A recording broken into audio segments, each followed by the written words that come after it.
Sveiki gyvi, čia laida apie žūklę. Šiemet mūsų žiema nelepina žiemiškais ledo malonumais, todėl esame priversti žvejoti atviro vandens telkiniuose. Dabar trumpai apie tai, ką matysite šiandien.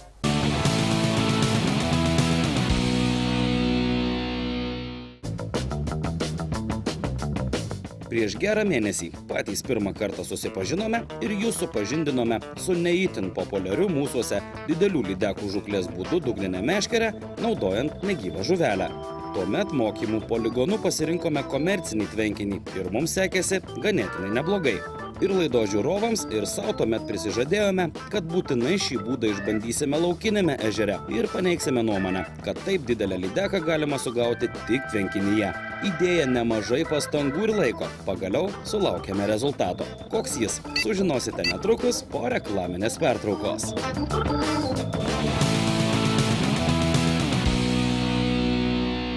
Čia laida apie žūklę. Maždaug prieš mėnesį laiko lydekas negyvą žuvelę žvejojome kultūrinėme vandens telkinyje. Tuomet prižadėjome savo bei jums, kad sužvejosime tokiu būdu lydeką eilinėme lietuviškame ežere. Po ilgų bandymų ir didelių pastangų mums pagaliau tai pavyko. Apie tai ir bus ši mūsų laida.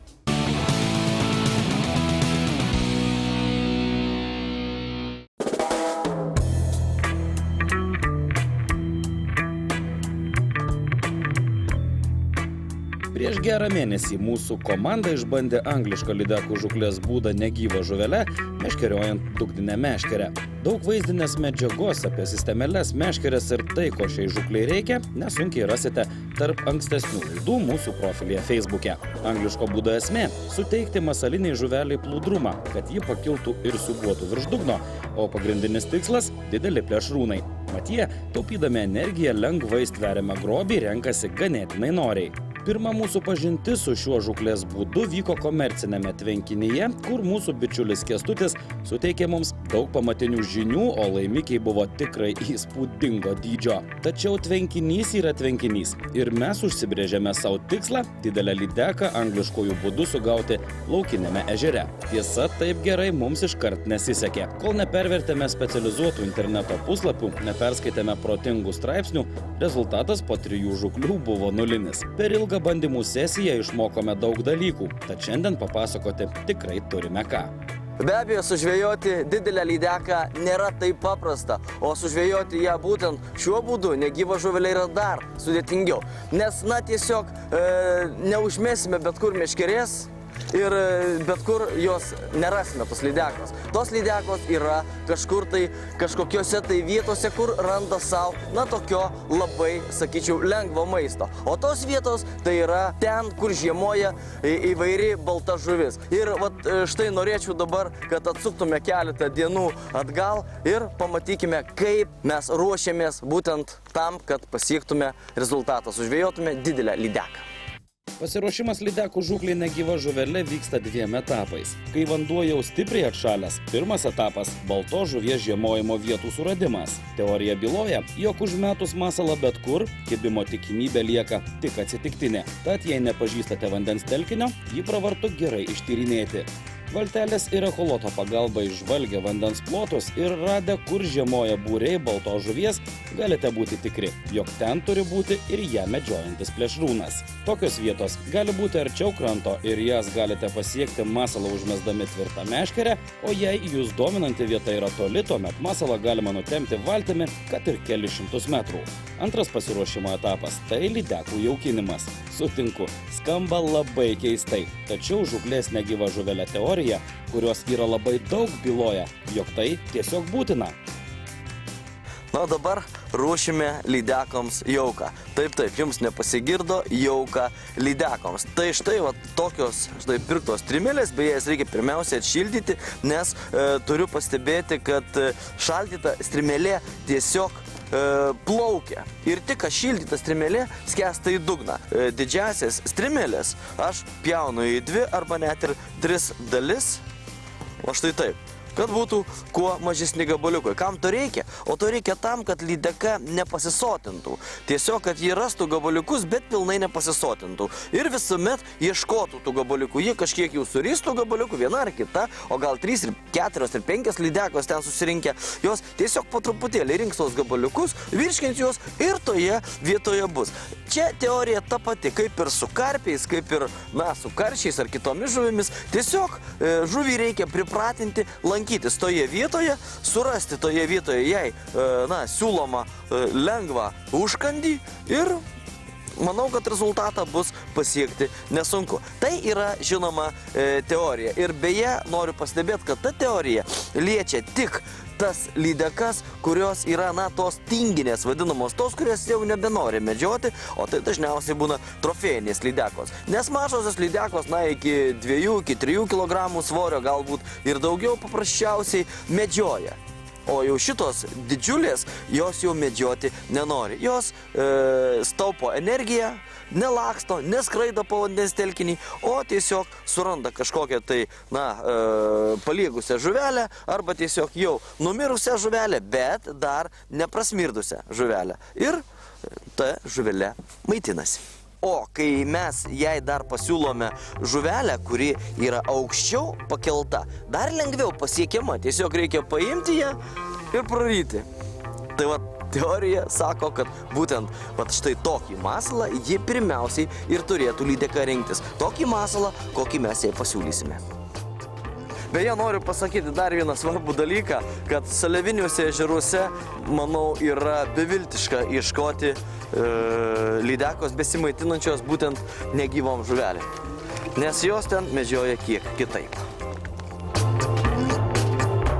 Mes jau kinome maždaug kas 3 dienas keliose vietose, bendrai įmesdami apie pusę kilogramo pjaustytų strimelių. Angliško žūklės būdo mokslas sako, kad lydekos neturi pasisotinti. Užtenka jas tik pripratinti prie lengvai gaunamo maisto, kurį vėliau lyg ant lėkštutės pakeltą nuo dugno pasiūlysime jau su kabliukais. Beje, kai turime kelias pažymėtas vietas, masalus galime užmesti ir skirtingose vietose. Lydeka ne karpis ar karšis, kuriems reikia lokalaus jaukinimo. Jei tik vieta turi potencialo, galima bandyti.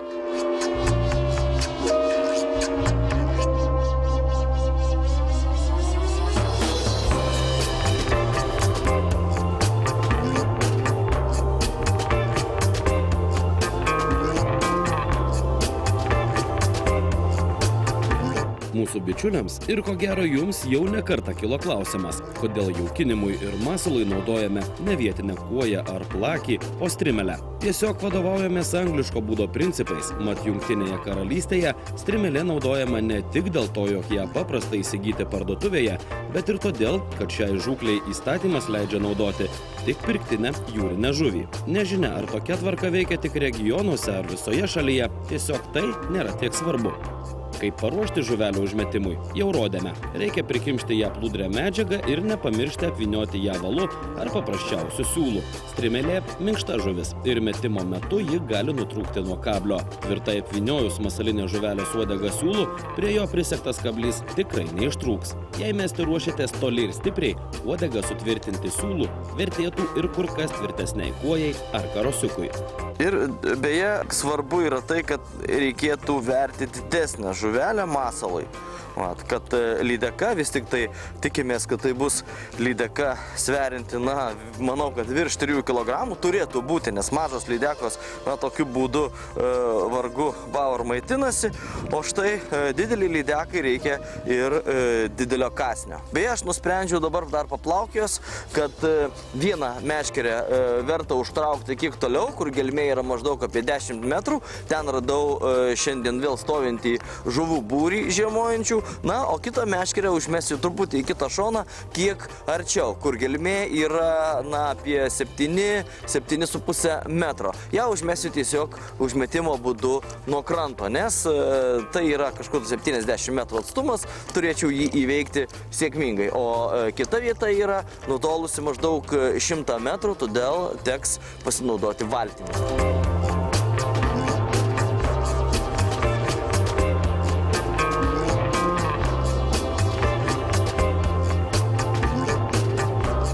Beje, yra labai svarbu, kad ritės stabdis būtų labai toks, sakykime, preciziškas.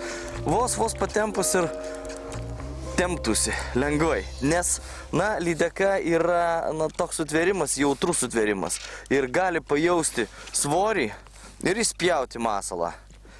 Nes, kaip žinia, didelės lydekos, trofėjinio dydžio lydekos, tai jau yra matę įvairiausių kablių, įvairiausių mūsų žvejų žabangų ir pinklių, todėl, yra, manau, gyvenimo stipriai mokytos ir galima būtų sakyti, kažkiek tai gudrios. Beje, niekada didelė lydeka negrėbė, sakykime, nesmaugiuoja tokio masalo. Nėra prasmės. Ji tiesiog puikiai žino, kad tas masalas, ta žuvelė negyva niekur nedings ir priplaukus ramiai ją doroja, ryja. Todėl, tokių kibimų, staigių tempimų, kažkokių tai išvažiavimų, kaip sako karpininkai, nebus.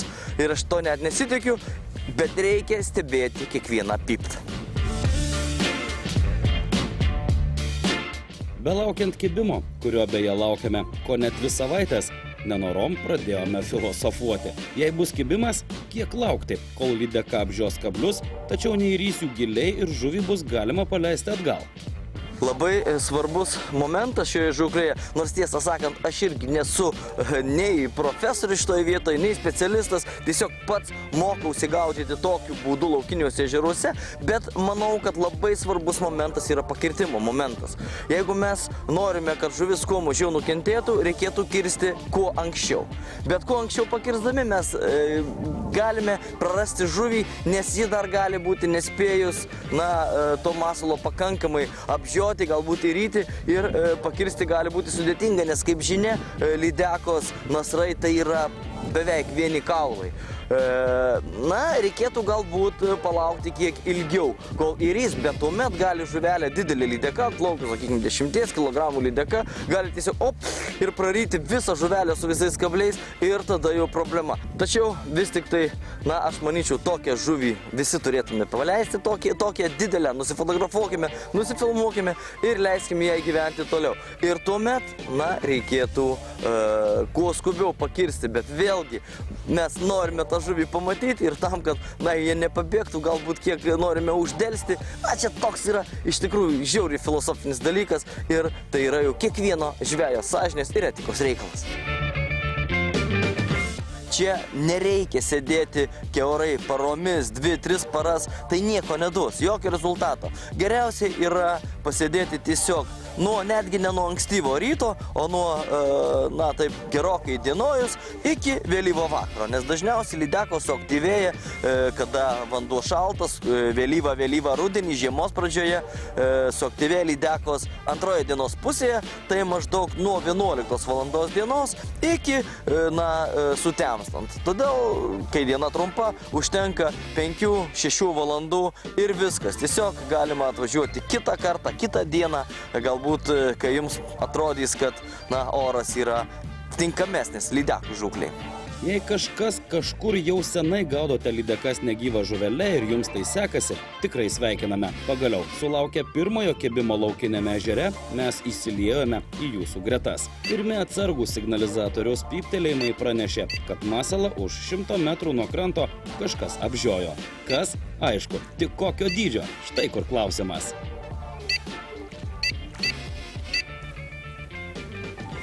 Va čia jau akivaizdus lydekos kibimas.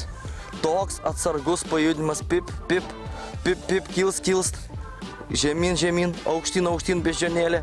Vat pirmoje žūklėje, kur dalyvavome, prieš mėnesį laiko, būtent tokie kibimai ir buvo visą laiką. Negriebė lydeka, jinai tik tai apžioja ir sau ramiai ryja.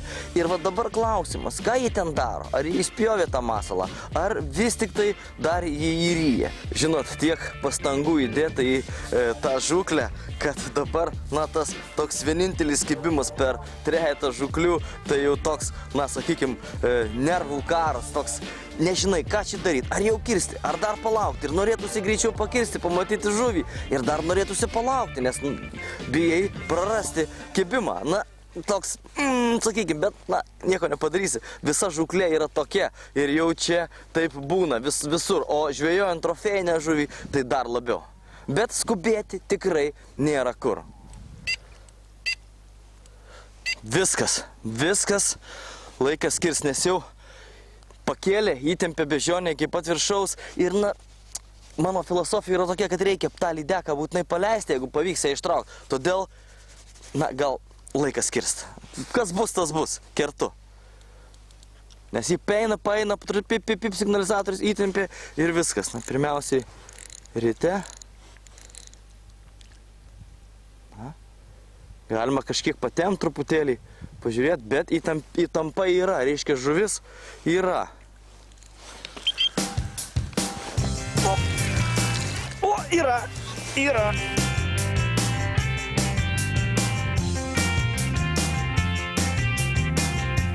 Yra. Pagaliau. Mūsų kantrybė. Bet pirmiausia, dar reikia ištraukti. Mūsų kantrybė vainikuota. Na ir nelabai didelė. Jaučiu, kad nelabai, bet žuvis yra. O galbūt tiesiog jos tokios apsnūdė ir dar nesupranta, kas jai darosi. Nes vis tik natūralių priešų tokia lydeka ežere neturi. Opa, eina.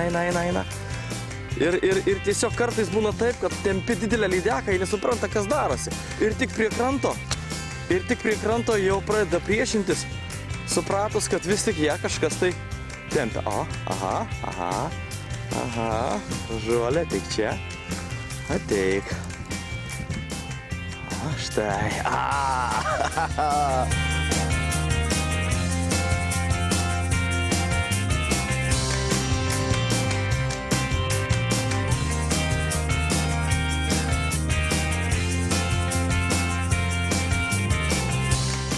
Visai kitoks pasipriešinimas negu kad vasarą, kuomet ji stipri, galinga žuvis. Dabar vandens temperatūra žema ir žuvis greit pavargsta, beje, iš gana nemažo atstumo mes ją traukėme. Ne, dar nepavargus. Nepavargus, reikia ryte. Aha.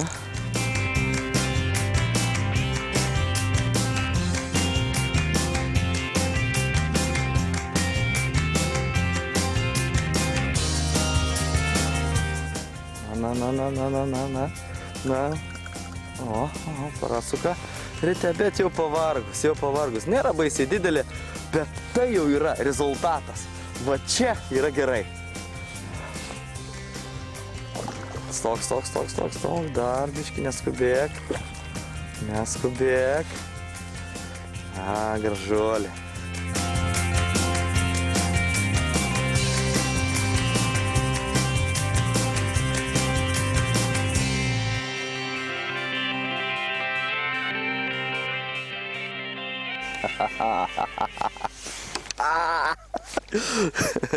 Va čia tai jėga.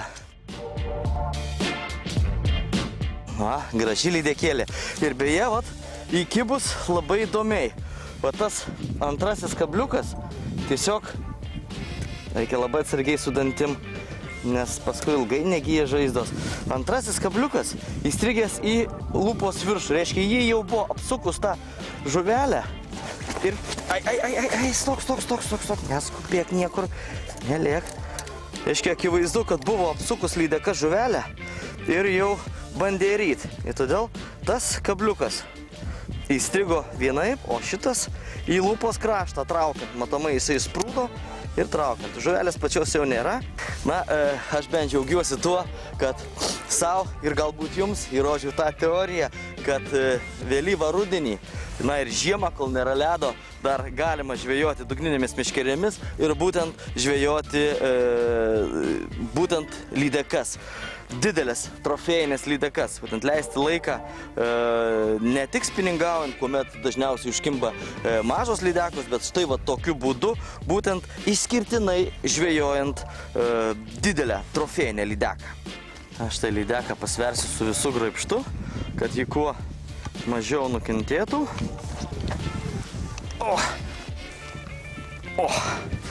Na ir, ką jūs manot? 4 kg 700 gramų. jums ir rezultatas.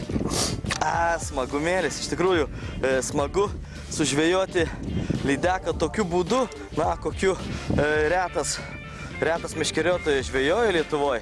Bet aš manau, kad tų meškeriotojų kuo toliau, tuo atsiras daugiau, žvejojančių būtent tokiu būdu, nes iš tikrųjų tai labai įdomus būdas. Ypatingai štai vėlų rudenį, kuomet orai yra labai prasti, ankstyvą žiemą, kada yra šalta, kada spiningauti jau yra tiesiog nemalonu, nes šąla rankos, šąla valai, šąla žiedeliai meškerių. O štai žvejojant dugninę meškerį galima tiesiog kažkur tai ar palapiniukę pasistatyti kažkokią tai, ar mašinoje kažkur sėdėti pultelį pasiėmus ir tiesiog laukti žuvies kibimo ir ištraukti ne karpį, ne karšį, o štai, plėšrūną, lydeką, būtent žvejojant negyvą žuvelę.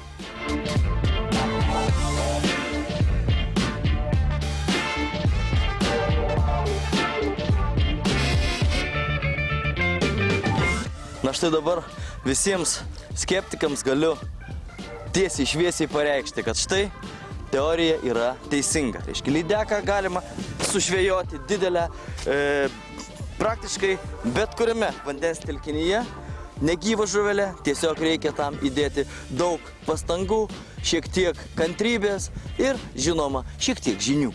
Kągi, kelios praėjęs savaitės mums labai panašėjo į pasaką apie į pieną įkritusią varlę, kuri nepasidavė, strakaliodama puodynėje sviestą sumušė ir gyva liko. Kas savo tikslo siekia atkakliai, tam ir sėkmė nusišypso. Jei dar nesugavote savo gyvenimo lydekos, būtinai išmėginkite anglišką žūklės būdą ir galbūt trofėjaus nuotrauką galėsite atsiųsti į mūsų konkursą.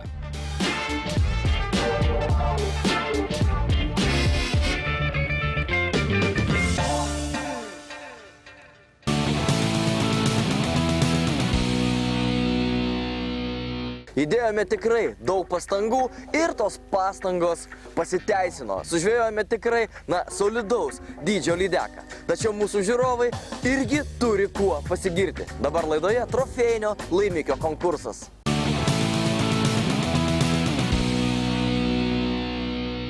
Laida apie žūklę skelbia trofėjinio laimikio konkursą. Jei tau pavyko sužvejoti įspūdingo dydžio žuvį, nedvejodamas siųsk jos nuotraukas elektroniniu paštu apiezūklė@gmail.com. Parašyk mums kur, kada ir ant ko žuvis buvo sugauta ir žinoma, nepamiršk nurodyti tikslaus laimikio svorio ir ilgio. Kiekvieną savaitę išrinksime vieną trofėjinio laimikio konkurso nugalėtoją, kuriam mūsų laidos draugas žūklės reikmenys fanatikai.lt padovanos vertingus prizus. Primename, laimikių nuotraukas galite mums siųsti elektroniniu paštu apiezūklė@gmail.com. Akivaizdu, kad žuvį sugauti tampa vis sunkiau. Tai rodo ir jūsų atsiųstų laimikių nuotraukos. Jų gavome vos keletą per savaitę.